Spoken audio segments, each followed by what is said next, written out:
Sunod-sunod ang pagkakahuli ng tatlong individual na kabilang sa listahan ng most wanted persons sa lalawigan ng Bulacan matapos ang serye ng hiwalay na operasyon na isinagawa ng pulisya sa magkakaibang bayan.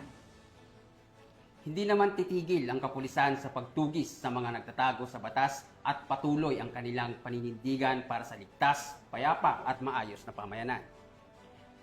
Nakatutok dyan si Patrolwoman Gilly Peña. Wala nang lusot ang tatlong individual na tinaguriang most wanted person ng lalawigan matapos masakote ng Bulacan Police Provincial Office sa magkakahiwalay ngunit mabilis ang manhunt operation sa iba't ibang bayan ng Bulacan nito lamang nakaraang araw. Sa ulat mula sa tanggapan ni Police Colonel Angel L. Garciliano, Acting Provincial Director ng Bulacan PPO, ang matagumpay na operasyon ay bahagi ng pinaigting na kampanya ng kapulisan laban sa kriminalidad sa ilalim ng direktiba ni Police Brigadier General Ponce Rogelio I. Peñones Jr., Regional Director ng Police Regional Office 3.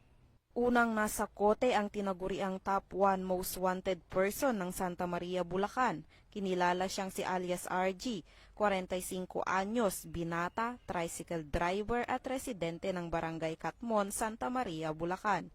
Siya ay naaresto sa bisa ng warrant of arrest sa kasong rape na walang inirekomendang piyansa. Kasunod nito na aresto naman ng Balagtas MPS si alias Naldo, 48 anyos, may asawa, kusinero at residente ng Barangay Burol 2nd, Balagtas, Bulacan. Tinuturing siyang top 5 most wanted person ng naturang bayan kaugnay ng kasong 2 counts of qualified theft na may nirekomendang piyansang 12,000 pesos sa bawat kaso. Samantala, sa Norzagaray, Bulacan, natuntun ng tracker team si alias Alvin, 33 anyos, binata, construction worker at kabilang sa top 10 most wanted person sa municipal level. Batay sa warrant of arrest na inilabas ng Municipal Trial Court, 3rd Judicial Region Angat, Bulacan para sa kasong pagnanakaw o theft na may nirekomendang piyansang 30,000 pesos.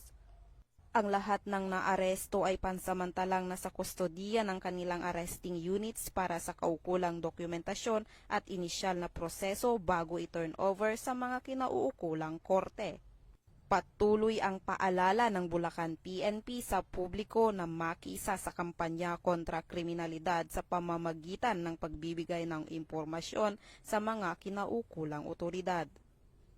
Mula dito sa Police Regional Office 3, ako ang inyong PNN Correspondent, Patrolwoman Gilly Advincula Peña, alagad ng batas, tagataguyod ng Balitang Pulis.